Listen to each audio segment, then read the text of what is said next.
নমস্কার, আমি পৃথ্বীরাজ চক্রবর্তী। ইতিমধ্যে আমাদের মধ্যে উপস্থিত রয়েছেন পশ্চিম কাঠিগড়ার অপ্রতিদ্বন্দ্বী রাজনীতিবিদ, বহু পরিচিত, সবচেয়ে গ্রহণযোগ্য রাজনীতিবিদ ও সংগঠনের নানা গুরুদায়িত্বে থাকা তিনি সুব্রত চক্রবর্তী। আমরা স্বাগত জানাই সুব্রত চক্রবর্তী মহাশয়।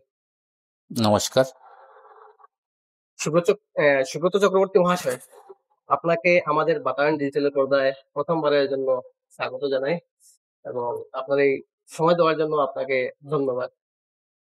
যেহেতু আপনার ব্যাপারে আমরা যেটা জানি, যদি আপনার পলিটিক্যাল ব্যাকগ্রাউন্ড যদি আমরা দেখি, তাহলে একবারের পঞ্চায়েত, একবারের জেলা পরিষদ মেম্বার, আপনার সহধর্মীয় একবারের জেলা পরিষদ মেম্বার ও ভাইস চেয়ারম্যান, একবার জিপি সভাপতি, একবারের জিপি সভাপতি।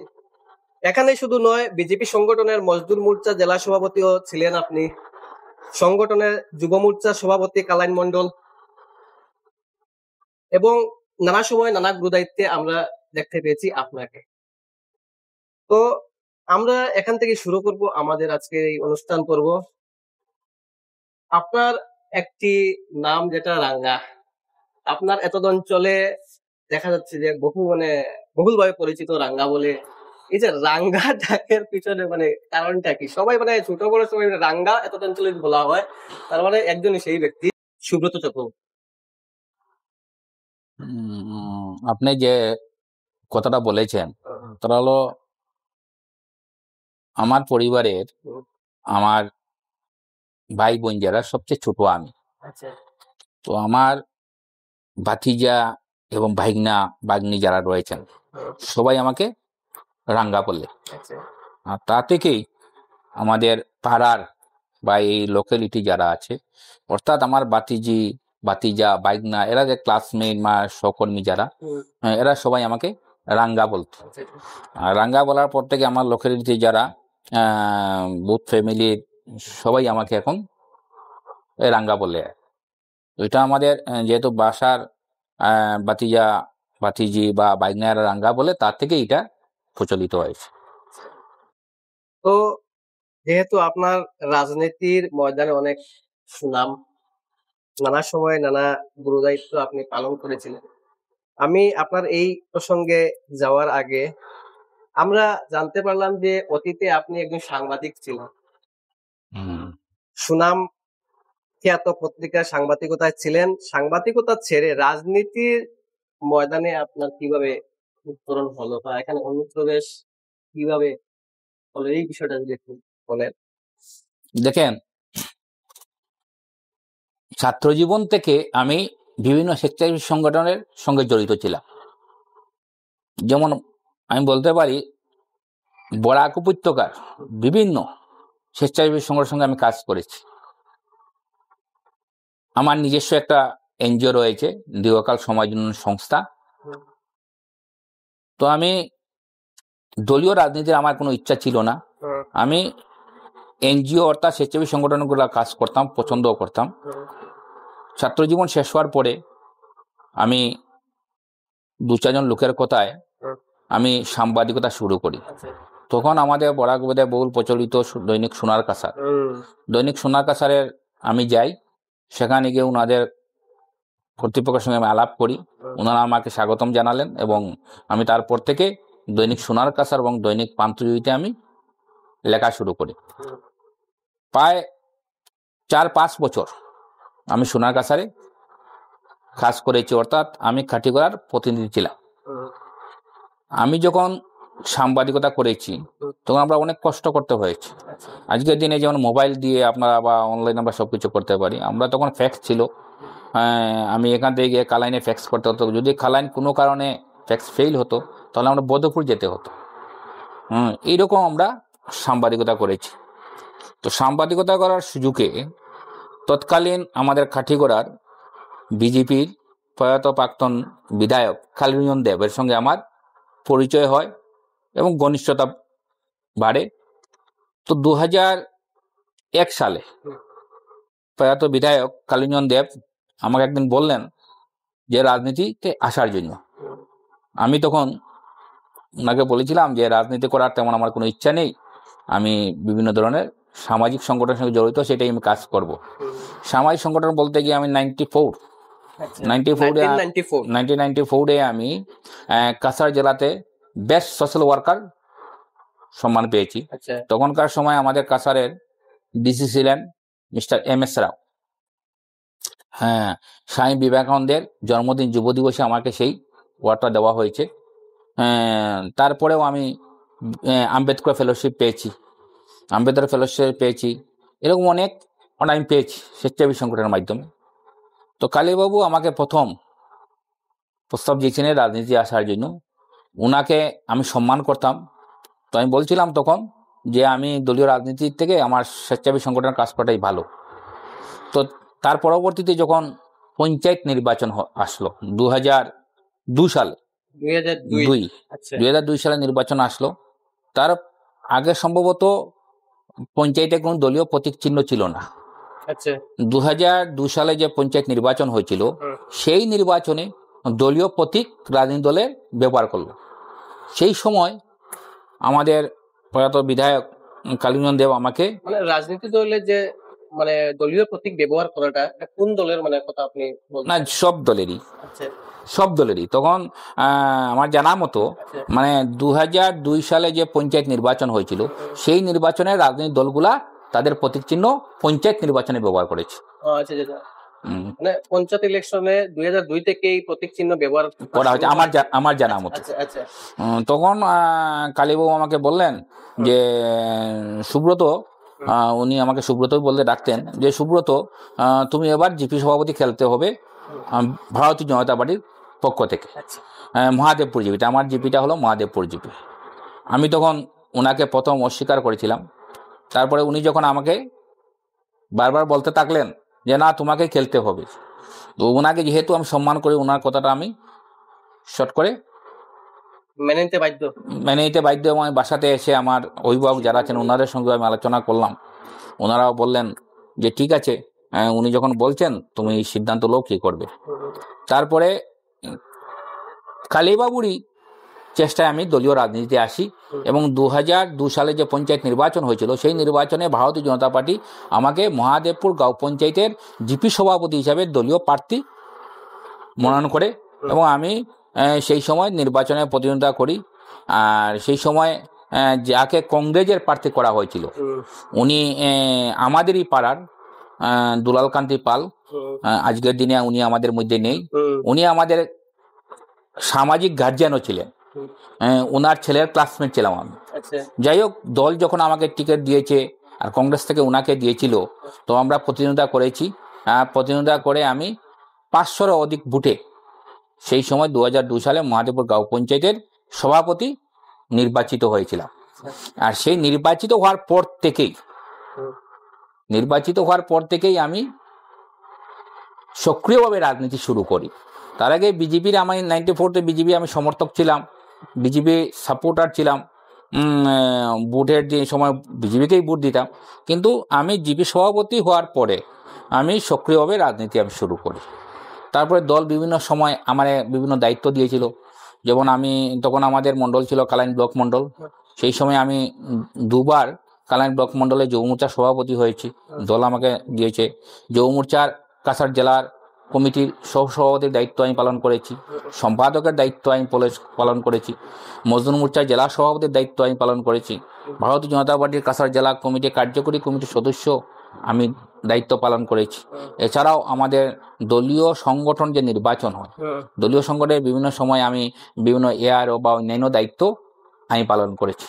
বর্তমান আমি ভারতীয় জনতা পার্টির স্টেট কাউন্সিল মেম্বার হিসাবে রয়েছি। এটাই হলো আমি কিভাবে রাজনীতিতে আসলাম। আপনি যেটা বলেছেন, এই কালীবাবুরই প্রচেষ্টায় আমি সক্রিয়ভাবে রাজনীতি অংশগ্রহণ করি। রাজনীতি মানে কালীবাবুর হাত করি, মানে সক্রিয়ভাবে রাজনীতি আমি কালীবাবুর হাত ধরি। এখানে একটা প্রশ্ন আমার মনে আসলো যে তৎকালীন কংগ্রেসের প্রভাবশালী নেতা এত অঞ্চলে ছিলেন প্রয়াত দুলাল পাল কংগ্রেসের, এবং আপনার সেই সময় যে নির্বাচন প্রতিদ্বন্দ্বিতা করা প্রথমবারের মতো, তো আপনি একজন নতুন প্রার্থী হিসাবে একজন এই প্রয়াত দুলাল পালকে কিভাবে মানে পরাজিত করলে সেই মানে বিষয়টি প্রথম বলবো আমি যে জনগণ ভারতীয় জনতা পার্টির পক্ষে ছিল, একজন নতুন ক্যান্ডিডেট একজন পুরনো ক্যান্ডিডেট ভারতীয় জনতা পার্টির পক্ষে ছিল এবং ভারতীয় জনতা পার্টির দলকে ভোট দিয়েছে। আর আমি প্রথম রাজনীতি বা প্রথম প্রার্থী ছিলাম, অনেক ছোট ছিলাম, তো আমি তখন প্রত্যেকের ঘরে ঘরে আমি আমার পক্ষে যাওয়া সম্ভব হয়েছে, মানে প্রত্যেকের ঘরে ঘরে আমি গিয়েছি এবং জনগণকে আমি বলেছি আমার কথাটা। এবং জনগণ যেহেতু বিজেপিকে সাপোর্ট করেছে, আমার প্রতি বিশ্বাস রেখেই আমাকে ভোট দিয়েছে, যার জন্য আমি জয়ী হতে পেরেছি। তারপর যেটা হচ্ছে বিগত যেটা পঞ্চায়েত ইলেকশন গিয়েছে, বিগত পঞ্চায়েত ইলেকশনে আপনার সহধর্মিনী লাকি চক্রবর্তী পরাজিত হন, lovely Chakraborty, sorry lovely Chakraborty, lovely Chakraborty পরাজিত হন নির্বাচনী প্রতিদ্বন্দ্বিতায়। এখানে কি দলীয় কোনো অন্তর্ঘাতের প্রতিফলনের শিকার আপনি হয়েছিলেন? দেখেন, আমি আগে যেটা আপনি বলেছেন যে আমি 2002 সালে প্রথম পঞ্চায়েত জিপি সভাপতি নির্বাচিত হয়, তার পরবর্তীতে 2008 সালে যখন পঞ্চায়েত নির্বাচন হয়েছিল তখন দল আমাকে পশ্চিম কাটিগড়া ছিল, পশ্চিমগড় জেলা পরিষদ প্রার্থী করেছিল। আর সেই সময় আমি পশ্চিম কাটিগড়া জেলা পরিষদের প্রার্থী হিসাবে আমি জয়ী হয়েছিলাম, প্রচুর ভোটের ব্যবধানে আমি জয়ী হয়েছি। আর তখনকার সময় জেলা পরিষদ নির্বাচনের পর কাছাড় জেলা পরিষদ কংগ্রেসের দখলে ছিল, আর আমি ভারতীয় জনতা পার্টির আমরা 6জন আমরা ছিলাম, আর গ্রুপ লিডার ছিলাম আমি, মানে দল থেকে।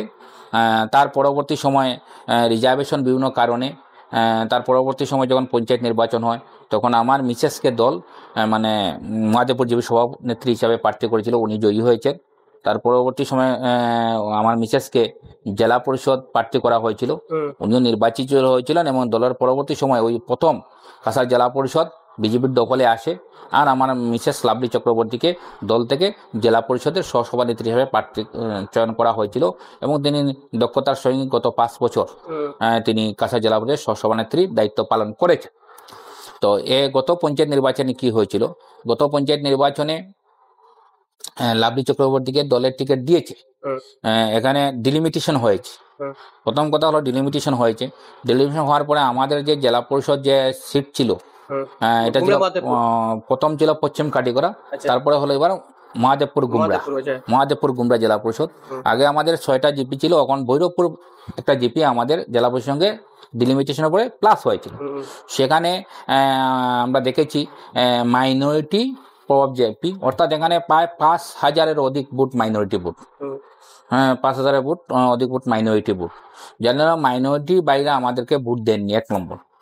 দ্বিতীয় কথাটা হচ্ছে আপনি যেটা বলছেন দলীয় কোন দল অন্তর্গত যেটা হয়েছে, আমি সেই কথাটা গত পঞ্চায়েত নির্বাচনের কাউন্টিংয়ের আগেই আমার জানা মতো লাভলি চক্রবর্তী এটা রিটার্ন দলকে দিয়েছেন জেলা সভাপতিকে, যে আমাদের মণ্ডলের 2-3 জন বর্তমান মণ্ডলের 2-3 জন আমাদের বিরোধিতা করেছে।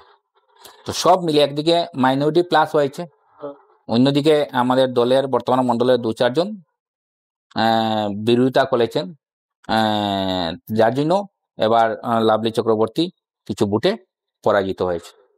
মানে তারপরে কিন্তু এখানে কাটিগড়া মানে বিধানসভার যে 4টা এই জেলা পরিষদ 4টা মণ্ডল, 4টা মণ্ডলের মধ্যে কিন্তু পশ্চিম কাটিগড়া বর্তমানে এটা মহাদেবপুর গুমরা জেলা পরিষদ বিজেপির একটা দুর্বৃত্ত মানে একটা ভোট ব্যাংক আসল ধরিয়ে নেওয়া হয় 4টার মধ্যে। তারপরে একজন বিজেপি ক্যান্ডিডেট, না আমি তো বললাম যে কথাটা হইলো যে আগে যেটা ছিল পশ্চিম কাটিগড়া যেন 6টা জিপি ছিল, আর বর্তমানে হচ্ছে মহাদেবপুর গুমরা জেলা পরিষদ যেটা হচ্ছে এটা 7টা জিপি। আমাদের সঙ্গে যেটা প্লাস হয়েছে ডিলিমিটেশন হয়ে ভৈরবপুর জিপি। তো ভৈরবপুর জিপিতে আমাদের মাইনরিটি 5,000-এর অধিক ভোট এসেছে, আর 1,000 ভোট হয়েছে হিন্দু সমাজে। তো মাইনরিটি ভোট কিন্তু আমরা সবাই জানি এবার বিজেপিকে দেয় নাই, তো যার জন্য এখানে একটা বিরাট মাইনরিটি ভোট ব্যাংক এখানে এসেছে, যার জন্য একটা কারণ। আর একটা কারণ আমি যেটা বললাম, আমাদের মণ্ডলের 2-4 জন আমাদের লাভলি চক্রবর্তীর প্রার্থীর বিরোধিতা করেছে। মানে এই যে অন্তর্গতের ব্যাপারটাও মানে ফালানো যাবে না, এটা মানে এড়ানো যাবে না। হ্যাঁ, কিছুটা তো আছে। তারপরও যদি দেখা যায় যে বর্তমানে আমি একটু পিছন দিকে গিয়ে কথা বলছি, বিগত ইলেকশনের আগে একটা সামাজিক মাধ্যমে প্রায় মানে একটা খুব একটা মানে আওয়াজ উঠেছিল যে পশ্চিম কারিগরে কোন ধরনের উন্নয়নের কাজ লাভলি চক্রবর্তী বিগত দিনে করেন, এই ধরনের কিছু লেখালেখি অনেকে করেছে। তো এই সূত্রে আপনার উপর একটি অভিযোগ, মানে আপনাদের, ঠিক আছে, যেহেতু আপনি প্রতিনিধি লাভলি চক্রবর্তী। না দেখেন, এখানে সত্যি কথা বলতে গিয়া পঞ্চায়েত অ্যাক্ট যেটা আছে, সেই পঞ্চায়েত অ্যাক্টে পঞ্চায়েত প্রতিনিধি অর্থাৎ গ্রুপ মেম্বার থেকে শুরু করে জেলা পরিষদের আইন মনে কোনো প্রতিনিধি নেই। আচ্ছা, একমাত্র, এটা অনেকে জানেন না, অনেক সাংবাদিক বন্ধুরা লেখেন যে গ্রুপ সদস্যের প্রতিনিধি, জিপি সভাপতির প্রতিনিধি, এটা তো বর্তমানে নেই। না, বর্তমানে নেই, কোনোদিনই ছিল না। বর্তমানে নেই বলতে বর্তমানে বলা, আমাদের মাননীয় মুখ্যমন্ত্রী বলেছেন বা আমাদের পঞ্চায়েত মন্ত্রী বলেছেন যে যারা মহিলা আছে তারাই কাজ করে, মহিলার হয়ে কোনো স্বামী, বাবা, ভাই কেউ যেতে পারবেন না, ওটা বলেছেন। হ্যাঁ, যেমন আমি বলতে পারি, যেটা প্রমাণ আছে, যেমন লাস্ট আমার যখন মিসেস যখন জেলা পরিষদ সভাপতি ছিলেন, আমি জেলা পরিষদ একদিনও যাইনি। জেলা পরিষদ আমি একদিনও যাইনি, উনি কাজ করেছেন। হ্যাঁ, যেহেতু ওনাকে টিকিট দেওয়া হয়েছে, উনি জয়ী হয়েছেন, আমি একদিনও যাইনি, এটা প্রমাণ রয়েছে। তো এবার বলা হয়েছে আমাদের মাননীয় মুখ্যমন্ত্রী বা আমাদের পঞ্চায়েত মন্ত্রী বলেছেন যেটা মহিলা প্রতিনিধির হয়ে ওনার স্বামী বা বাবা বা ভাই কেউ যেতে পারবেন না। কিন্তু পঞ্চায়েত অ্যাক্ট যেটা আছে, এটা জানা থাকা দরকার, পঞ্চায়েত অ্যাক্ট যেটা আছে, সেই পঞ্চায়েত অ্যাক্টে ওয়ার্ড মেম্বার থেকে শুরু করি জেলা পরিষদের কোনো প্রতিনিধি সুযোগ নেই। অর্থাৎ একজন বিধায়ক বা একজন সাংসদ নমিনি দিতে পারে, ঠিক আছে, কিন্তু একজন পঞ্চায়েত প্রতিনিধি আমি বারবার বলছি, ওয়ার্ড মেম্বার থেকে শুরু করে জেলা পরিষদ কোনো নমিনি তাই অ্যাপয়েন্টমেন্ট করতে পারেননি। একমাত্র গাঁও সভা যদি হয় দেখা যায়, কারণ একজন জেলা পরিষদ মেম্বারের আন্ডারে 6টা 7টা গাঁও পঞ্চায়েত থাকে, যেমন আমাদের জেলা পরিষদের 7টা গাঁও পঞ্চায়েত। তো একজন জেলা পরিষদ আন্ডারে 6টা বা 7টা গাঁও পঞ্চায়েত যখন থাকে, একই দিনে একই টাইমে যদি 2টা বা 3টা গাঁও সভা হয়ে যায়, টাইম ফিক্সড হয়ে যায়, তখন একমাত্রই ওই গাঁও সভার জন্য একজন জেলা পরিষদের মেম্বার উনি তার প্রতিনিধি পাঠাতে পারেন। আপনি কি আর মনে করেন আজকের দিনে একটা গাঁও সভা হবে 2টা জিপিতে, একই ডেট একই টাইম, তখন একজন জেলা পরিষদ 2টা জায়গাতে এক সময় অ্যাটেন্ড করতে পারবেন না। তখন উনি ওই শুধু অনলি গাঁও সভার জন্য, শুধুমাত্র গাঁও সভা অ্যাটেন্ড করার জন্য একজন নমিনি হিসাবে ওনাকে পাঠাতে পারেন। অন্য কোনো কাজে কোনো পঞ্চায়েত প্রতিনিধি নমিনি এলাও না, এটা পঞ্চায়েত অ্যাক্ট অনুযায়ী। বিগত দিনে দেখা গেছে অনেক জায়গায় প্রতিনিধিত্ব করছেন, তার মানে অবৈধ না, এটা দেখেন অনেকে পঞ্চায়েত অ্যাক্ট জানে না, পড়ছে না, অনেকে আমরাও বলি, মানে একটা অদক্ষতাও আমরা বলি, অনেকে লিখেন যে না পঞ্চায়েত ওয়ার্ড মেম্বারের প্রতিনিধি। আপনি এখানে কারণটা হলো কি, একজন ওয়ার্ড মেম্বার তাদের ওয়ার্ডে মানে গ্রুপে বেশি হলে 200 থেকে 300 ফ্যামিলি রয়েছে, তার চেয়ে বেশি হবে না, কিন্তু এখানে প্রতিনিধির দরকার নেই, ওনার তো এইটাই একজন জিপি সভাপতি বা এপি মেম্বার ওই জিপির মধ্যেই। জেলা পরিষদ হচ্ছে কি 5টা বা 7টা বা 8টা জিপি নিয়ে আছেন, যার জন্য গাঁও সভাতে হলে আমি বলছিলাম যেটা, ওই উনি একজন প্রতিনিধি পাঠাতে পারেন। অন্যখানে আজকে মনে করেন কোনো সভা হলে, সরকারি কোনো সভা হলে একজন সাংসদ বা একজন বিধায়ক ওনার নমিনি পাঠাতে পারেন, কিন্তু একজন প্রতিনিধি পঞ্চায়েত প্রতিনিধি নমিনি পাঠাতে পারেন না, এটা পঞ্চায়েত অ্যাক্ট অনুযায়ী। সেটা আমরা অনেকে জানি না, যার জন্য অনেকে আমরা লিখি যে আমরা যে আজকে সবাই বক্তব্য রেখেছেন গ্রুপ মেম্বারের প্রতিনিধি। তো যারা, তো আমি মনে করি প্রত্যেকে যারা আমরা সরাসরি রাজনীতির সঙ্গে জড়িত রয়েছি বা প্রতিনিধি হিসাবে রয়েছি, প্রত্যেকে পঞ্চায়েত অ্যাক্ট ভালো করে পড়াটা দরকার। তারপর যেটা মানে অভিযোগ যেটা হয়েছিল, কাজ হয়নি, ঠিক আছে, মানে ডাইরেক্ট পরে যেটা অভিযোগ আনা হয়েছে যে আপনার সহধর্মী লাভলি চক্রবর্তী জেলা পরিষদ মেম্বার এবং জেলা পরিষদ ভাইস চেয়ারম্যান ছিলেন, কিন্তু পশ্চিম কাটিগড়ায় উল্লেখযোগ্য তেমন কোনো প্রকল্প দেখা যাচ্ছে না, কাজেই আপনার সহধর্মী লাভলি চক্রবর্তীর পরাজয়ের কারণ, সেটা কি আপনি এটার কোনো একটা কারণ মানিয়ে নিতে না? না, আমি আপনাকে বলি, যেমন কাজ হয়নি যেটা বলেছে, সেটা বিরোধী দলের একটা প্রচার ছিল, বিরোধী দলের একটা প্রচার ছিল, সেটা আমরা শুনেছি। কিন্তু গত লাভলি চক্রবর্তী যখন জেলা পরিষদ সহসভানেত্রী ছিলেন, উনি পঞ্চায়েত নির্বাচনে করোনা হয়েছিল, মহামারী করোনা, আমরা সবাই জানি। আমি বলবো আমাদের সরকার ভারতীয় জনতা পার্টি ছিল করে আজকে আমি এখানে বসে আছি, আমি আপনার সঙ্গে আমি কথা বলতে পারছি। নাহলে হয়তো মহামারী করোনার সময় আজকের দিন আমরা অনেকে থাকতে পারতাম না। সেটা হয়েছে ভারতীয় জনতা পার্টি সরকার ছিল বলে কেন্দ্রে এবং রাজ্যে। তো যখন মহামারী করোনা হয়েছে তখন আমাদের লাভলি চক্রবর্তী জেলা পরিষদের ভাইস চেয়ারম্যান, সেই করোনার জন্য প্রায় 2টা বছর কাজ করতে অনেক হয়েছে। তারপরে যেটা কাজ হয়েছে জেলা পরিষদের ফান্ড, যেটা জেলা পরিষদের ফান্ড দেখেন আপনারা, বিধায়ক এবং সাংসদের এরিয়া ডেভেলপমেন্ট থাকে, যেমন MLA area development, MP area development, কোনো পঞ্চায়েত প্রতিনিধির এইরকম কোনো এরিয়া ডেভেলপমেন্ট ফান্ড নেই। ওনারা লাস্ট টাইট এবং আনটাইট হেড ছিল, ওনারা ফান্ড পেয়েছেন টাইট এবং আনটাইনে। সেই টাইট এবং আনটাইনে যেগুলো কাজ হয়েছে, আমরা তখন ছিল 6টা জিপিতে। আমি বলতে পারি সেই সময় গত পঞ্চায়েত নির্বাচনে আমাদের বিরোধী দল বলেছে যে কোনো কাজ হয়নি, কিন্তু সাধারণ পাবলিক সেটা বলেনি। আর সেটাও সাধারণ পাবলিক বলতো যে নির্বাচনের আগে সেই আওয়াজটা উঠতো। সুতরাং আমি বলতে পারি আজকের দিনেও যদি আপনারা যান প্রতিটা জিপিতে, সেই লাভলি চক্রবর্তীর প্রায় প্রত্যেকটা জিপিতেই 5-7টা করে কাজের সাইনবোর্ড লাগানো রয়েছে, অর্থাৎ শুধু সাইনবোর্ড নয়, কাজ হয়েছে। সুতরাং বিরোধী দল যেটা বলেছিল পঞ্চায়েত নিয়ে, আমরা তখন সেই সময় আমরা কাউন্টার দিয়েছি, কাজ হয়নি, কাজ কী কাজ হয়নি আমরা বলেছি, যে মানে আমরা কী কী কাজ করেছি সেটাও আমরা বলেছি। সেটা বিরোধী দলের একটা প্রচার ছিল। কারণটা হলো কি, যেহেতু আমি এবং আমার সহধর্মিনী কন্টিনিউ 20 ইয়ার্স অর্থাৎ 20টা বছর আমরা এখানে পঞ্চায়েত প্রতিনিধি ছিলাম, যার জন্য এই কথাটা এসেছে। কিন্তু আমরা সেই সময় পঞ্চায়েত নির্বাচনে জোর দিয়ে বলেছি যে কী কী কাজ হয়েছে না হয়েছে, কিন্তু বিরোধী দল বা বিরোধী দলের কোন নেতা সেটা প্রমাণ সহকারে দেখাতে পারেননি যে এখানে ওই কাজটা হয়নি। ওরা বলছে অপপ্রচার, ওটা বলছে কাজ হয়নি, কিন্তু আজকের দিনও আপনারা এগুলো দেখবেন কী কী কাজ হয়েছে। বর্তমান আপনি রুলিং পার্টির বিজেপি স্টেট কাউন্সিল মেম্বার,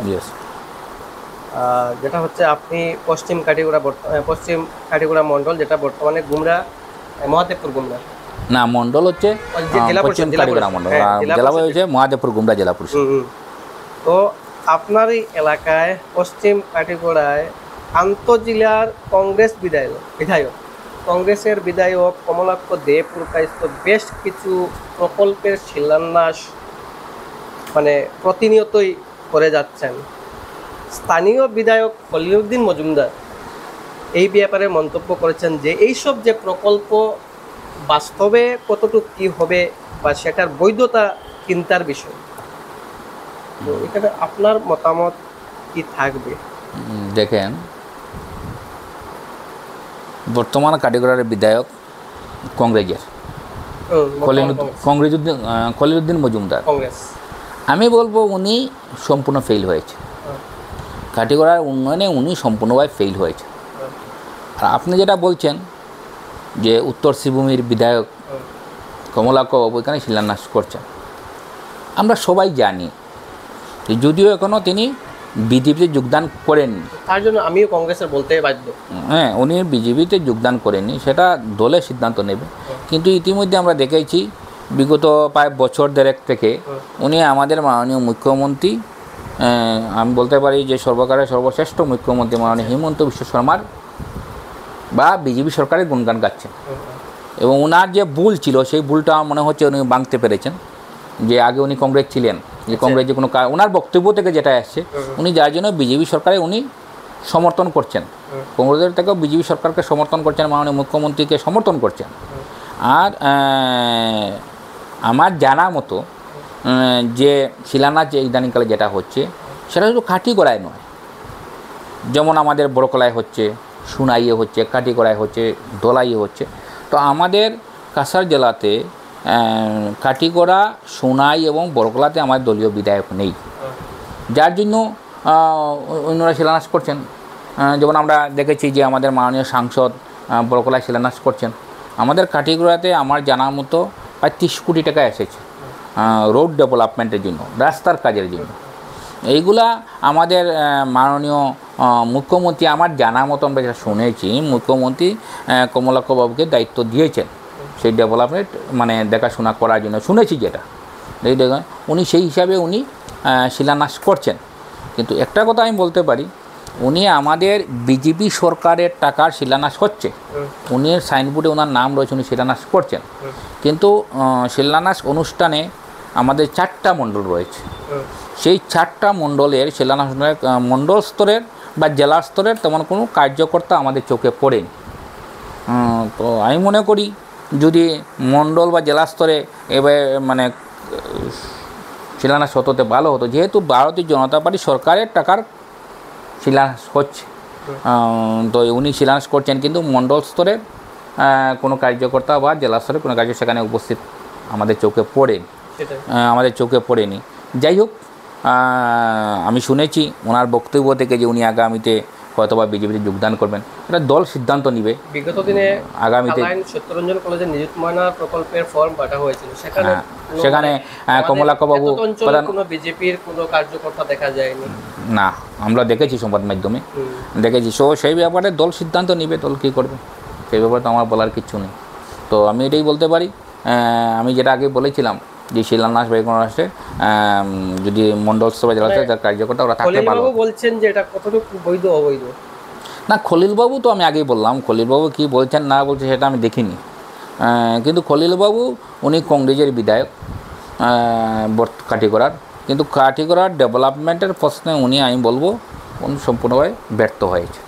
তো উনি কী বললেন না বললেন সেটা আমার এটা না, বা উনি কী বলেছেন সেটা আমার দেখিনি আমরা, উনি সংবাদপত্রে কিছু বলে থাকেন। আপনার হিসাবে মানে যতগুলো বিধানসভায় বর্তমানে ভারতীয় জনতা পার্টির বিধায়ক নেই কনস্টিটিউয়েন্সি, যে ওইখানে কমলাক্ষ বাবুকে দিয়ে কাজ করা? না না না না না না, ওটা না, মানে শুধু কাঠিগড়াতে আমার জানা মতো কাঠিগড়াতে কমলাক্ষ বাবুরে ডেভেলপমেন্ট দেখাশোনার জন্য দায়িত্ব দেওয়া হয়েছে আমার জানা মতো।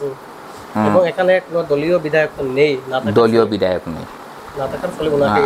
আর এটা যেটা আছে যেমন রাস্তা শিলান্যাস যেটা হচ্ছে, ওটা আমাদের বিজেপি সরকারের টাকার কাজ হচ্ছে। ওটা আমরা যখন বিভিন্ন সময় আমরা গ্রামে যাই দলীয় সভায়, কারণটা হলো কি আপনারা জানেন বা জানেন না যে গত সংসদ নির্বাচনের সময় আমরা প্রত্যেকটা বুথ কমিটি রয়েছে, দলের বুথ কমিটি, সেই বুথ কমিটির মাধ্যমে সার্ভে হয়েছিল। নিযুত ময়নার ফর্ম আমরা সার্ভে করেছি, অরুণোদয় করেছি, আমরা উপাসনা স্থল করেছি, আমরা রাস্তা সার্ভে করি, প্রত্যেকটা বুথে যাতে একটা রাস্তা হয়। আমরা সেই লোকসভা নির্বাচনের আগে আমরা সেই ফর্মগুলা বুথ কমিটির মাধ্যমে প্রত্যেকটা মণ্ডলে সংগ্রহ করা হয়েছে, এবং এগুলো আমরা মণ্ডল থেকে ডিস্ট্রিক্টে গিয়েছে এবং জেলা থেকে এটা স্টেটে রাজ্যে গিয়েছে। সেখানেই বলা হয়েছিল যে কোন কোন উপাসনা টাকা আসবে। আপনারা দেখেছেন যে কাঠিগড়াতে, শুধু কাঠিগড়াতে না, সমগ্র আসামে বিভিন্ন উপাসনায় স্থলে 1.5 লক্ষ টাকার চেক ইতিমধ্যে দেওয়া হয়েছে, এবং আরও ওইটার কাজ শেষ হওয়ার পর আরও 1.5 লক্ষ টাকার চেক দেওয়া হবে, টোটাল 3 লক্ষ টাকা। আমাদের পশ্চিম কাঠিগড়ায় প্রায় 52টা উপাসনার স্থলে এসেছে, কাঠিগড়ায় প্রায় 200টা উপাসনার টাকা এসেছে। সেটা আমরা গত লোকসভা নির্বাচনে আমাদের বুথ কমিটির মাধ্যমে সার্ভে করা হয়েছিল। আজকে এটা রাস্তা শিলান্যাস হচ্ছে, সেটাও সেই সময় ফর্ম ফিল আপ করে আমরা একটা সার্ভে, দলীয় সার্ভে করেছিলাম, দেওয়া হয়েছে। নিযুত ময়না আমরা সেই সময় অরুণোদয় কী ছিল এরকম দেওয়া হয়েছিল। তো সেটা আমাদের সংগঠন লেভেলে কাজ চলছে, এবং আমাদের সেই সংগঠন লেভেলে যেটা সার্ভে হয়েছিল সেই সার্ভেতে ফান্ডও বরাদ্দ হয়েছে, কাজ হচ্ছে, উনি এসে শিলান্যাস করছেন। তো সেই সময় যখন লোকসভা, আজকে যেটা আপনি আগে বলেছিলেন যে গত পঞ্চায়েত নির্বাচনে বলা, অনেকে বিরোধিতা বলছেন যে লাভলি চক্রবর্তী বা আমরা কোনো কাজ করিনি। গত লোকসভা নির্বাচনের সময় আপনারাও জানেন অনেক সংবাদপত্রে ওনারা বিবৃতি প্রেস মিট করেছেন যে আমরা যখন বুথ কমিটির মাধ্যমে দলীয়ভাবে সার্ভে করেছিলাম, উনি বলেছিলেন কংগ্রেস বা ইউডিএফ বা অন্যান্য দল বলেছিল যে এটা সম্পূর্ণ ভাওতা, এটা সম্পূর্ণ ভাওতা। কিন্তু আজকে দেখলাম যে আমাদের মাননীয় মুখ্যমন্ত্রী যেভাবে কথা দিয়েছেন সবটি কথা রক্ষা করেছেন। রাস্তার কথা বলেছেন, রাস্তা এখানে শিলান্যাস হচ্ছে, কাজ শুরু হবে, আপনার নিযুত ময়না দেওয়া হয়ে গেছে, অরুণোদয় দেওয়া হচ্ছে। এইরকম উপাসনায় স্থলে আমরা সার্ভে করেছিলাম, সেই টাকাগুলো চেক হয়ে গেছে, কাজ শুরু হবে। তো তাদের আজকে বিরোধী দল বিশেষ করে কংগ্রেসের কোনো কাজ নেই। ওনারা বিজেপির ভালো কাজগুলোই সমালোচনা করা বা বিজেপি যারা ভালো কাজ করে ওদের সমালোচনা করে ওদের কাজ। যার লাগিয়া আজকে দিনের পর দেখছেন আপনারা কংগ্রেসের অস্তিত্ব নেই বলে চলেই, এবং আজকের কংগ্রেসের অস্তিত্ব নেই তার মধ্যেও দেখা যায় ওনারা দলীয় সভায় অনেক ঝগড়া বিবাদ হয়ে যায়। তো সেটা হচ্ছে বিরোধী দলের একটা অপচার। ভারতীয় জনতা পার্টির ভালো কাজে ওনারা সমালোচনা করেন। তারপরে দেখা যাচ্ছে কমলাক্ষ বাবু যদিও বিজেপির বর্তমানে আমি ধরে নিলাম বিজেপির হয়ে কাজ করতেন, কিন্তু কাঠিগড়ায় বিজেপি মন্ডল ওনাকে এখনো পর্যন্ত গ্রহণ করতে রাজি নয় দেখা যাচ্ছে। দেখেন ওটা হচ্ছে উনি হচ্ছেন বর্তমানে না করার কারণটা মানে উনি যেখানে থাকেন আমাদের স্থানীয় কোনো ধরনের বিজেপি কার্যকর্তা দেখা যায় না। দেখেন ব্যাপার হলো উনি এখনো বিজেপিতে যোগদান করেননি, হয়তো আগামীতে করবেন জানি না আমি, হয়তো আগামীতে করবেন বা না করবেন ব্যাপার। কিন্তু উনি যেখানে যান বিজেপির অনেক থাকেন না, তো সেই ব্যাপারে দল সিদ্ধান্ত নেবে, সেগুলো আমার বলার কিছু নেই, দল সিদ্ধান্ত নেবে। আমার প্রশ্নটা হচ্ছে যে কাঠিগড়া মন্ডল পর্যায়ে ওনাকে কতটুকু গ্রহণ করা হবে? দেখেন এই মুহূর্তে আমি মন্ডলের সভাপতি না, যেহেতু আমি নির্বাচনে খেলবো সিদ্ধান্ত নিয়েছি, মানে প্রার্থী টিকিট দাবি করব, যে মন্ডলের সভাপতি নয়, তো সেই ব্যাপারে দল সিদ্ধান্ত নেবে। উনি যদি বিজেপি যোগদান করেন তারপরে কি হবে না হবে দল সিদ্ধান্ত নেবে।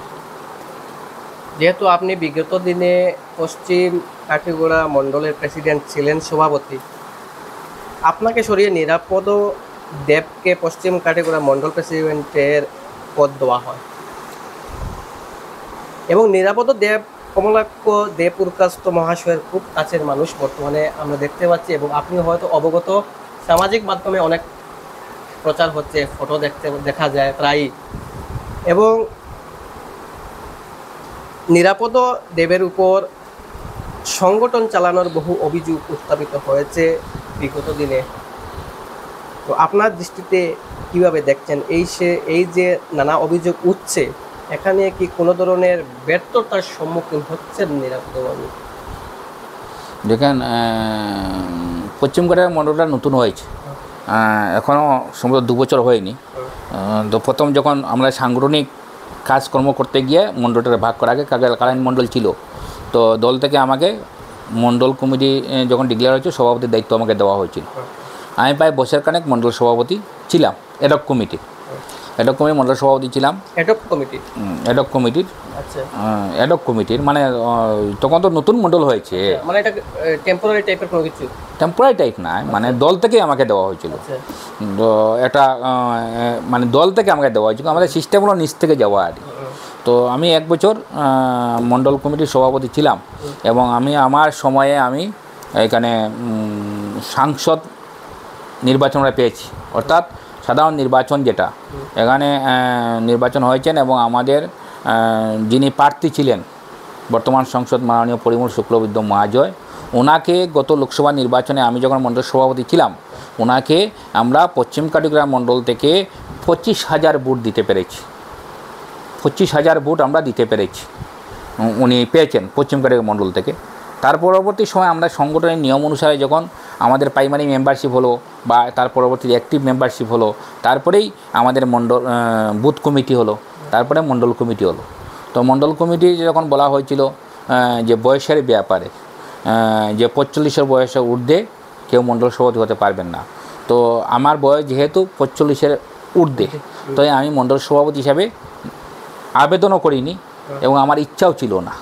এখানে 5-7 জনের মতো আবেদন করেছেন, এবং কোনো ভোটাভুটের নিয়মও ছিল না।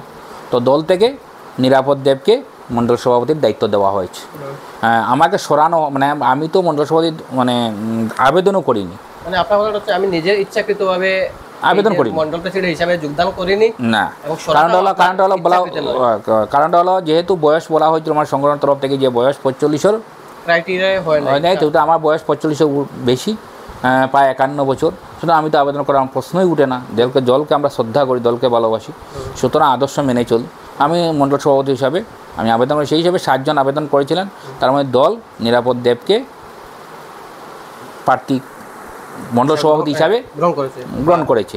উনি মণ্ডল সভাপতির কাজ করছেন সাংগঠনিক কাজ কতটুকু হচ্ছে না হচ্ছে ওটা তো আমি বলতে পারবো না, যেহেতু মণ্ডলের উপরে জেলা কমিটি রয়েছে, না, সে ঠিক জেলা আছে, কমিটি বলবে। অনেক অভিযোগ উত্থাপিত হচ্ছে, ঠিক আছে, না যেটা অভিযোগ হচ্ছে সেই অভিযোগ নিয়ে দলের হিতে আপনার দৃষ্টি কি? যে এখানে কতটুকু আমি বলি যেটা অভিযোগ হচ্ছে না হচ্ছে সেটা নিশ্চয়ই দলের জেলা কমিটি দেখবে, জেলা কমিটি দেখবে এবং প্রত্যেকটা সমষ্টিতে প্রভারী রয়েছেন আমাদের সংগঠনে, জেলা কমিটি ওগুলা দেখবে, ওগুলা আমার বা আমাদের দেখার ব্যাপার নয়। আমি ওটাই বলতে পারি যে আমি যখন মণ্ডল সভাপতি ছিলাম আমি 25,000 ভোট পশ্চিম কাটিগড়া থেকে মাননীয় সংসদ আমরা পরিমল শুক্লবৈদ্য বা ভারতীয় জনতা পার্টির প্রার্থীকে আমরা দিতে সক্ষম হয়েছি। তো আমরা একবারে অন্তিম পর্যায়ে এটা আপনার থেকে জানতে চাই, 2026-এর বিধানসভা একেবারে সম্মুখীন বললেই চলা যায় এবং কাটিগড়ার রাজনীতির যে ময়দানে একদম তুলপাড় অবস্থা বর্তমানে একদম চরম পর্যায়ে। যদি অন্যান্য বিধানসভার তুলনা দেখা যায় কাটিগড়ায় মানে হেলদুলটা অনেক বেশি দেখা যায়। দেখেন আমরা দীর্ঘদিন থেকে দল করছি, দলের অনেক দায়িত্ব আমি আগেই বলেছি দলের অনেক দায়িত্ব পালন করেছি। গত বিধানসভা নির্বাচন আমিও দাবিদার ছিলাম টিকিটের জন্য।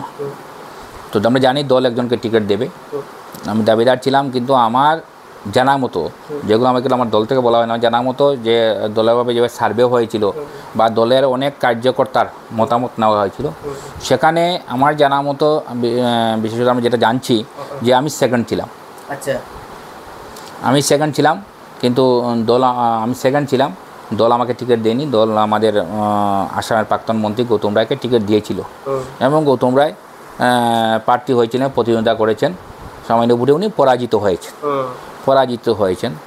তো এইবার যে 26-এ যে বিধানসভা নির্বাচন, সেই নির্বাচনেও আমি দলের কাছে আমি টিকিটের জন্য দাবি করব। আমাদের দলের যারা কার্যকর্তা আছেন যে কোনো টিকিটের যে কোনো নির্বাচন দাবি করতে পারেন, সেই হিসাবে আমি আগামী বিধানসভা নির্বাচনে কাটিগড়ায় দলীয় প্রার্থীর জন্য আমি দলের কাছে আবেদন করব।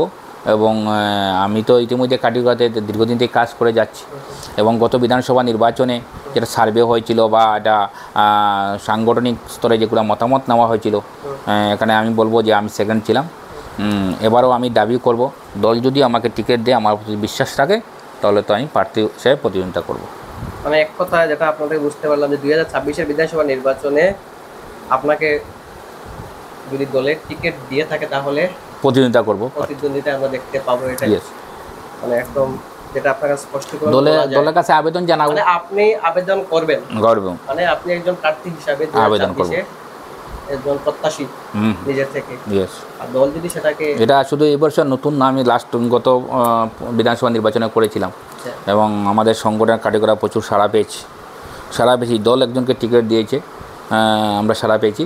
তো সেই হিসাবে এইবারে যে আগামী বিধানসভা নির্বাচন, সেই নির্বাচনে আমি দলের টিকিটের জন্য আবেদন জানাবো। কিন্তু এখানে কাটিগড়া আরেকটা আওয়াজ যেটা মানে বহিরাগত এবং স্থানীয়, এই জায়গায় যদি অন্য জায়গা থেকে কাউকে দেওয়া হয় তাহলে আপনি এই দিকটা কীভাবে দেখবেন? দেখেন, দল যাকে টিকিট দেবে, প্রথম কথা হলো দল যাকে টিকিট দেবে, আমার মনে হচ্ছে ভারতীয় জনতা পার্টির কর্মীরা ওনাকে সমর্থন করবে। কারণ আজকে কাটিগড়ায় যে ভোটাররা, কংগ্রেস বা অন্য দলের কিছু ভোটার আছে, অনেক ভোটার আছে যারা কোনো রাজনৈতিক দলের সঙ্গে জড়িত না, ওরা স্বাধীনভাবে ওরা দল দেখে বা ব্যক্তি দেখে ভোট দেয়। আজকে দলে যারা টিকিট দেবে, আমি বলবো আমাদের ভারতীয় জনতা পার্টির কর্মী যারা আছেন ওরা সমর্থন করবেন। কিন্তু যারা আজকে কোনো দলের সঙ্গে জড়িত না, ওনারা অনেক বেশিরভাগ ভোটার আছে যারা ভোটের সময় ভোট দেন, ওরা কী করবেন? আমরা দেখেছি গত বিধানসভা নির্বাচনে, যেমন গৌতম রায় টিকিট ডিক্লেয়ার হওয়ার আগে উনি প্রায়ই বসতেন এসে আমাদের সিদ্ধেশ্বর যে শিব মন্দির, তার উল্টো দিকে যে প্রশান্তির লজ রয়েছে, ওনাকে সেখানে উনি বসতেন এবং আমাদের কাটিগড়ার অনেক জনগণ ওনার সঙ্গে দেখা করতেন। এমন সময় দেখা যেত যে প্রচুর গ্যাদারিং সোশ্যাল, আজকে তো আর লুকিয়ে থাকে না, আমি কোথায় যাচ্ছি কী হচ্ছে সব সোশ্যাল মিডিয়ায় ভাইরাল হয়। তো গৌতমবাবুর কাছে যারা যেতেন সেটাও সোশ্যাল মিডিয়াতে আপলোড হতো, অনেকে আপলোড করতেন, অনেক করতেন, কিন্তু যেভাবে ওনার সময় গ্যাদারিং ছিল সেই হিসাবে সবাই বলেছিল যে গৌতমবাবু জিতবেন।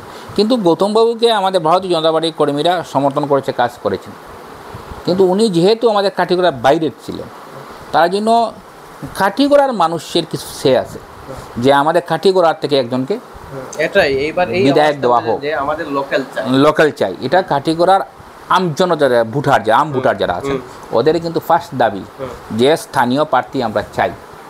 যেটা আমি বললাম যে গৌতম রায় বাবুর কাছে এমন গ্যাদারিং ছিল, আপনারা দেখেছেন হয়তো, আমরা অনেকে সোশ্যাল মিডিয়া দেখেছি যে প্রচুর গ্যাদারিং, লোক সমাগম হচ্ছে, উনি যেখানে যাচ্ছেন কালাইন আসছেন প্রচুর গ্যাদারিং, উনি প্রশান্তি লজে বসছেন প্রচুর গ্যাদারিং, মানে যেদিকে যাচ্ছে একটা কনভয়, কিন্তু নির্বাচনে উনি পরাজিত হয়েছেন। কারণ আমরা দলীয় কর্মীরা ওনাকে কাজ করেছি, সমর্থন করেছি, কিন্তু আমি যেটা বললাম আজকে যদি আমি দলের কাজ করেন দল আমার উপরে ব্যবস্থা নিতে পারবে, কিন্তু আজকে মনে করেন আপনার কোনো দলীয় কর্মী না, আপনি স্বাধীনভাবে ভোট দেবেন, আপনি কাকে দেবেন না, এর আপনার স্বাধীনতা।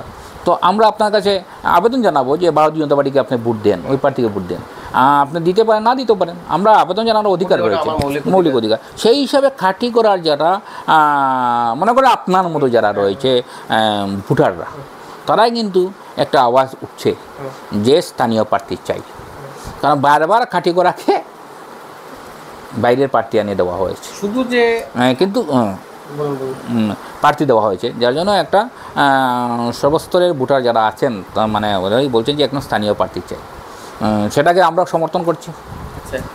আপনি যে জায়গায় বলেছেন যে যারা দলের সাথে যুক্ত নয় ওই ধরনের মানে ভোটাররা আওয়াজ তুলছেন যে স্থানীয় ক্যান্ডিডেট চাই, কিন্তু এই জায়গায় দেখা গেছে যে কালাইন মণ্ডলের মহিলা মোর্চার সভানেত্রী তিনি নিজেই দাবি করতেন যে লোকাল ক্যান্ডিডেট চাই, এবার যদি না দেওয়া হয় ভোট বয়কট করবেন। ওটা যদি কালাইন মণ্ডলের মহিলা মোর্চা যদি উনি যে দাবি তুলেন, ওটা আপনার মুখ থেকে আমি শুনেছি, সংবাদ মাধ্যমে বলেছেন, না আমি দেখিনি, আপনারা দেখতে পারেন, কিন্তু আমি দেখিনি। দেখেন আজকালকে তো সংবাদ মাধ্যম সোশ্যাল মিডিয়ার তো মানে প্রচুর, তো উনি যদি বলে থাকেন জানি না আমি, আপনি যেটা বলছেন, তো এর ব্যাপারে আমি কিছু বলার নেই, কারণ যেহেতু আমি ওনার সংবাদটা আমি দেখিনি বা পড়িনি, তো এই ব্যাপারে আমার কিছু বলার নেই। আর আমি এটাই বলতে পারি একজন বিজেপির কর্মী হিসাবে দল যাকে টিকিট দিবে আমরা তার সঙ্গে আছি, কিন্তু নিশ্চয়ই আমি আবেদন জানাবো যে কাঠিগড়ার মানুষের দাবিকে গুরুত্ব দেওয়ার জন্য দলের কাছে।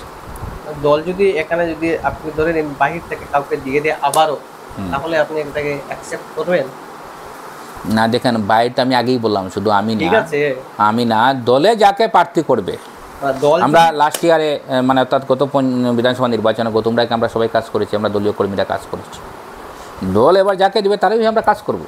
কিন্তু এখানে কাঠিগড়াতে 2 লক্ষেরও বেশি ভোটার রয়েছে। আমি আগেই আপনাকে যেটা বললাম যে আজকে আপনি কোনো দলের কর্মী না, কোনো দলের রাজনৈতিক দলের কর্মী না, কিন্তু ভোটের দিন তো আপনি ভোট দেবেন। অনেক চাকরিজীবীরা রয়েছেন, অনেক ব্যবসায়ীরা রয়েছেন, অনেক লোক রয়েছেন, ওরা নিজের কাজ নিয়ে ব্যস্ত, কিন্তু ভোটের দিন ঠিকই ওনারা সারিবদ্ধভাবে এসে ভোট কেন্দ্রে ভোট দেন। প্রত্যেক দলের কর্মীরা চেষ্টা করেন যাতে ওনার দলের পক্ষে আনার জন্য, এবং আজকের দিনে আমাদের মাননীয় প্রধানমন্ত্রী বা মাননীয় মুখ্যমন্ত্রী কেন্দ্র এবং রাজ্য সরকারের যেগুলো স্কিম রয়েছে, সেই স্কিম যেগুলো ডেভেলপমেন্ট কাজ হচ্ছে আজকের দিনে দেখেন, যেটা কংগ্রেস সরকারের সময় আমরা চিন্তাই করতে পারি না, বর্তমানে যে কাজ হচ্ছে, বেনিফিট স্কিম প্রচুর হচ্ছে, অরুণোদয় থেকে আরম্ভ করে অনেক বেনিফিট স্কিম রয়েছে, রাস্তা হচ্ছে কাটিগড়ায়, আসামমালা ভারতমালার মাধ্যমে রাস্তা হচ্ছে, একটা এক্সপ্রেস রুট হবে, অনেক কাজ হচ্ছে। তো মানুষ কিন্তু এখন ভারতীয় জনতা পার্টির পক্ষে রয়েছেন। আপনারা দেখেছেন গত 2 দিন আগে, প্রায় 2 দিন আগে যেটা আমাদের মাননীয় মুখ্যমন্ত্রী এসেছিলেন শিলচরে, গত 31 তারিখ উনি আমাদের নেতাজি সুভাষচন্দ্র বসুর এবং শহীদ বীর মঙ্গল পাণ্ডের যে স্ট্যাচু উন্মোচন করেছে, প্রতিগুণ ওনাদের গিয়ে কীভাবে মানুষের গ্যাদারিং, ওরা তো কোনো দলীয় প্রোগ্রাম ছিল না, ওটা তো মানে কীভাবে গ্যাদারিং সিএম এসে উনি মানুষ কীভাবে ওনাকে সমর্থন করছেন মাননীয় মুখ্যমন্ত্রীকে। হ্যাঁ, আপনারা দেখেছেন শিলচরে কীভাবে গ্যাদারিং হয়েছে। সুতরাং আজকের দিনে আমাদের মাননীয় মুখ্যমন্ত্রীর বা বিজেপি সরকারের কাজকর্মে সন্তুষ্ট হয়ে আজকে এগুলা কাজ হচ্ছে। তো আমার মনে হয় আগামী দিনেও ভারত আসামে বিজেপি সরকার হবে, এটা শিওর। এবং বরাক উপত্যকায় যেগুলো সিট হবে প্রায় 10-11টা সিটই আমার ভারতীয় জনতা পার্টির পক্ষে যাবে। তো আমরা কাটিগড়ার আমজনতার আজকের দিনে নাই, এটা আগেরও ছিল, বিগত দিনেও ছিল যে একজন স্থানীয় প্রার্থী চাই, এবারও সেই আওয়াজটা উঠছে। আমার মানে বিগত দিনে যে প্রায় ইলেকশনই বাহির থেকে দেওয়া হয়েছে মানে ক্যান্ডিডেট, কাটিগড়ায় কি এমন ব্যক্তি নেই যে প্রার্থিত্ব করার, কেনই বা দেওয়া হয় বাহির? না, আমি যেটা বললাম, কাটিগড়ায় আমাদের ভারতীয় জনতা পার্টির অনেক কার্যকর্তা আছেন যারা বিধায়ক করার মতো যোগ্য ব্যক্তি রয়েছেন, অনেক কার্যকর্তা আছেন। যেমন আপনিও একজন, যেহেতু আপনি বলছেন দাবি করবেন, তা সত্ত্বেও অনেক থেকে দেওয়া হচ্ছে যে এই যে বিষয়টা। না, বাইরে থেকে দেওয়া হচ্ছে বলতে দেখেন ওগুলা তো দলের ব্যাপার, দল সিদ্ধান্ত নেবে। কিন্তু আমাদের যে দলের আদর্শ যেটা আছে, দল যাকে দেবে দলের যে মতামত, এটাই আমাদের কথা আছে, ব্যক্তি আমাদের কথা আছে, ব্যক্তি থেকে দল বড়। আমি যে আজকে সুব্রত চক্রবর্তী, আমি আসলাম কোথা থেকে? আমি বিজেপি থেকে দিয়ে এসেছি। অর্থাৎ আমার নাম দিয়েছেন আমার বাবা, ঠিক আছে, কিন্তু আজকে আমি 2002 সালে পঞ্চায়েত পরিচিত তো আমি বিজেপি থেকে হয়েছে। তো আজকে 2002 সালে আমি পঞ্চায়েত নির্বাচনে খেলেছি, তারপরে লাগাতার আমরা খেলেছি, এনজিও করে, সামাজিক করে। কিন্তু আজকে যদি দল থাকে না, আমি নাই। সুতরাং আমাদের ব্যক্তি থেকে দল বড়, দল যে সিদ্ধান্তটা মেনে নেব। কিন্তু আমি একজন বিজেপির কর্মী হিসাবে আমি নিশ্চয়ই আমরা দলের কাছে আবেদন জানাবো, বা দলের একটা চিন্তাধারা করবে যে কাটিগড়া সাধারণ জনগণের দাবিকে গুরুত্ব দেবে দল, এবার গুরুত্ব দেবে। এবং এখানে স্থানীয় কোনো প্রার্থী হয়তো টিকিট পাবেন। এখানে হয়তো আমি দাবি করব, আমার মতো আরও তো 2-4 জনের দাবি করবেন। আপনি দাবি করবেন, আপনাদের দাবি কতটুকু দলে গ্রহণযোগ্য হবে এটা? না, দেখেন আমাদের দলের যে কোনো কার্যকর দাবি করতে পারেন যে কোনো ইলেকশনে। স্থানীয় হিসাবে যারা দাবি করবেন যে কাটিগড়া একজন স্থানীয় লোককে দেওয়া হোক, ঠিক আছে, প্রার্থীদের জন্য, এই বিষয়টা কাটিগড়া স্থানীয় প্রার্থী হিসাবে, কাটিগড়া স্থানীয় প্রার্থী হিসাবে তো শুধু আমি একা করব না, একা না, আরো তো 2-4 জনে করবেন, অবশ্যই করবেন, আরো তো 2-4 জনে করবেন। তো করলে পরে এটা আমাদের দল থেকে সার্ভে হবে, বিভিন্ন সার্ভে হবে, দলের তৃণমূল স্তরে যারা কার্যকর্তা রয়েছেন তাদের কাছ থেকে মতামত নেওয়া হবে, যাবে, যেটা মতামত যাবে, তৃণমূল স্তর থেকে একটা মতামত যাবে, সিস্টেম ওয়াইজ যাবে। সেই মতামতটা যদি আমার পক্ষে যাবে, তাহলে নিশ্চয়ই দল আমাকে গুরুত্ব দেবে। যদিও অন্য কোনো পক্ষে, যেমন আমি যেটা বললাম যে গত বিধানসভা নির্বাচনে আমার জানা মতো যেটা দলীয় কার্যকর্তার যারা মতামত নেওয়া হয়েছিল বা অন্যান্য যেগুলো হয়েছিল, যেমন আমি সেকেন্ড ছিলাম, সেকেন্ড ছিলাম, মানে সেকেন্ড ছিলাম। আপনি সেকেন্ড ছিলেন, কিন্তু তারপরে মানে শুনেছি যে এখানে যেটা সার্ভে বা মতামত নেওয়া হয়েছে গৌতম রায় ফার্স্ট ছিলেন। তো সেই সার্ভেকে স্থায়ী যারা ওনাদের সমর্থনের কারণে গৌতম রায়, না সমর্থনের কারণে নয়, মানে লাস্ট ইয়ারে যেটা আমার জানা মতো, আমার কাছে কোনো প্রমাণ নেই, কিন্তু আমার জানা মতো যেটা দেখেছি যে যেটা আমার দলের কাছে যেটা মতামত দিয়েছিলেন সেটা গৌতম রায়ের পক্ষেই ফার্স্ট 1 নম্বর ছিলেন। ওদের দল সেই মতামতের গুরুত্ব দিয়েছে। তো এবারও বিধানসভা নির্বাচনের আগে নিশ্চয়ই আমাদের তৃণমূল স্তরের দলীয় কার্যকর্তা যারা তাদের মতামত নেবে এবং ওরা মতামত দেবে, তারপরেই সে দল সিদ্ধান্ত নেবে। দল কিন্তু যে আমাকে গুরুত্ব দেবে না সেটা না, আমরা যারাই দাবি করব সবাইকেই দল গুরুত্ব দেবে, সবাইকে গুরুত্ব দেবে। কিন্তু তৃণমূল স্তরের কার্যকর্তার মতামত সার্ভে নিয়েই তো দল টিকিট দেবে। তবে আমজন আজকে মনে করেন, যখন আমি আগেই যেটা কথা বলছি, আজকে যখন দলীয় স্তরে যখন মতামত দেওয়া হবে, দলের যারা কার্যকর্তা আছেন তারাই মতামত দেবে। আপনারা মতামত নেওয়া হবে নাকি? মনে করেন নেবেন না দলীয় স্তরে, কিন্তু দলীয় স্তরে মতামত নেওয়া হবে। দলীয় স্তর থেকে যদি বলা হয় তৃণমূল বলতে বুথ লেভেল থেকে শুরু হয়ে যায়, বুথ লেভেল, তারপরে মণ্ডল লেভেল থেকে নেওয়া হয়। তো এখানে আমি যেটা আগেই বলেছি এখানে আমরা দলীয় কার্যকর্তা বাদ দিয়েও কাঠিগড়াতে অনেক ভোটার হয়েছেন, বা আমরা যে এটা কাঠিগড়াতে একটা আওয়াজ আসে, একটা দাবি আসে, গণদাবি যেটা, যে কাঠিগড়ার একজন স্থানীয় ব্যক্তিকে প্রার্থী দেওয়া হোক, যারে স্থানীয়, যেমন স্থানীয়ভাবে 2 জন 4 জন 5 জন দাবি করতে পারেন। তো ওরা বলছে যে কাঠিগড়া একজন স্থানীয় প্রার্থীকে করা হোক। তো আমি বারবারই বলছি যে দল সে ব্যাপারে সিদ্ধান্ত নেবে এবং সেই গণ আবাস দাবি করবে। যুব প্রজন্মর কাছে যদি কাঠিগড়া যদি দেখা যায়, কমলাক্ষ বাবুর একটা জনপ্রিয়তা দিন দিন বেড়ে যাচ্ছে, এবং উনিও ওনার যারা সমর্থনকারী, যারা যুব প্রজন্মের কথা বিশেষত বলি, আমরা সোশ্যাল মিডিয়া প্রায় দেখতে পাই যে ওনার সমর্থনকারী যুব প্রজন্ম প্রায় অধিকাংশ, এবং যুব প্রজন্মের দাবি যে কমলাক্ষ বাবুকে চাইছেন 2026। আর যদি আবারও যদি বাহির থেকে দেওয়া, আমি আপনাকে এক কথাই আগে বলেছিলাম যে গত বিধানসভা নির্বাচনে আমাদের দল যাকে টিকিট দিয়েছিল, আসামের প্রাক্তন মন্ত্রী, আমরা যখন ছোটো ছিলাম তখন এগুলা বিরাট প্রভাব ছিল গৌতম রায়। উনি কংগ্রেস ত্যাগ করে বিজেপি যোগদান করলেন এবং বিজেপি ওনাকে টিকিট দিলেন। উনি দলীয় মনোনয়ন পাওয়ার আগে আপনারা দেখেছেন যে উনি যে প্রশান্তি লজের কথা বললাম বা অন্য জায়গায় যখন আসছেন, এইরকম অনেক, আজকে যেটা আপনি যুব প্রজন্মের কথা বলছেন, এইভাবে ওনাকে অনেক ঘিরে ফেলতো। আমি তো আগেই বললাম যে অনেক সোশ্যাল মিডিয়া আমরা দেখেছি যে ওনার বাড়িতে লম্বা লাইন, ওনার কাছে মানুষ যাচ্ছে কোনো আবেদন বা যাই হোক উনি যাচ্ছেন বা বিজয় আছেন, এইভাবে কনভয় মানুষ সেই কনভয় দেখে বা এই মানুষকে দেখে বলেছিল যে গৌতম রায় তো কেউ আটকাতে পারবে না। হ্যাঁ, কিন্তু ভোটের সময় আমরা দেখলাম সেই যে গণ আবাসটা কাজে লেগেছে।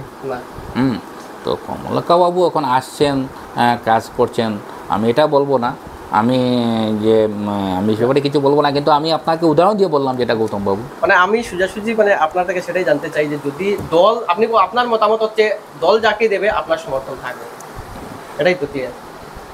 এই জায়গায় যদি দল যদি আবারও যদি বাহির থেকে কাউকে দেয়, মানে স্থানীয় হোক বাহির থেকে হোক, দল যাকে দেবে আপনার সমর্থন অবশ্যই। কথাটা হলো আমরা দলের কর্মী হিসাবে এটা তো আমি বলতে পারি যে দল, শুধু আমি নয়, দলের কর্মী হিসাবে যারা দল থেকে দেবে তার করবে, কিন্তু আমজনতা কতটুকু মানবে সেটাই তো প্রশ্ন। আমজনতা কতটুকু মানবে, বুঠা যারা আছে তারা কতটুকু মানবে। আমি তো বললাম আজকে আপনি কমলাক্ষ কথা বলছেন যে কমলাক্ষ প্রচুর মানে যুবকরা সমর্থন করছেন, আরে বাবা তার চেয়ে তো গৌতম রায়কে বেশি সমর্থন করেছিলেন, তারপরে কাজ হয়নি। কিন্তু দল সিদ্ধান্ত নেবে, দল সঠিকভাবে সিদ্ধান্ত নেবে, সার্ভের উপর সিদ্ধান্ত নেবে। দল যদিও মেনে নেয়, যারা দলের কার্যকর্তা আছেন, যারা আপনার মতো বা আরো অনেক, আপনারা মেনে নেবেন, কিন্তু জনগণ মানছে না বা মানতে পারবে না। জনগণ মানবে কি না মানবে কিন্তু এটা তো আমি বলতে পারবো না। আমি আপনার মতামতটা তো আমি দিতে পারবো না। আমার মতটা আমি একজন বিজেপি কর্মী হিসেবে বলতে পারি যে দল যাকে টিকিট দেবে আমরা তাকেই সমর্থন করব, আমিও দাবি করব। কিন্তু এটা তো আমি বলে দিচ্ছি যে কাঠিগড়ার আমজনতা গণ আওয়াজ হলো যে স্থানীয় প্রার্থী চাই। আর আপনি যেটা বলেছেন বারবার যে কমলাক্ষ বাবুর কথাটা, যে কমলাক্ষর পিছনে প্রচুর সমর্থন আছে রয়েছে, আমি তো উদাহরণ দিয়ে বললাম গত 4.5 বছর আগে যখন গৌতম রায় আমাদের কাঠিগড়াতে আসতেন বা প্রশান্ত, ওনার সঙ্গে আপনি সেই 4.5 বছর পিছনে আপনি চলে যান না, দেখবেন ওনার বাড়িতে কীভাবে গ্যাদারিং ছিল, ওনাকে কীভাবে মানুষ সেই সময়ও আমি দাবিদার ছিলাম, কিন্তু আমি বলেছি এটা আমার দল জানে, আমি বলেছিলাম সেই সময় দাবিদার ছিলাম, আমি করেছি দল গৌতমবাবুকে টিকিট দিয়েছে, আমরা কাজ করেছি। আমি কিন্তু এত মানুষ গৌতমের পাশে যাওয়ার পরেও তো আমি সংগঠনের কাজ করেছি, আমরা জনসংযোগ চালিয়ে যাচ্ছি না, আমরা কাজ করি। দল তো একজন কিছু সব কিছু বিবেচনা করে দল টিকিট দিবে। এবারও আমরা বিশ্বাস দল সব কিছু বিবেচনা করে এই টিকিট দেবে। আর যেটা হচ্ছে কথা আপনার হিসাবে বুঝতে পারলাম যে এই মানুষের সমর্থনও বর্তমানে কিছু বোঝা যাবে না, সময়ের কথা বলবো, সময়ের কথা বলবো।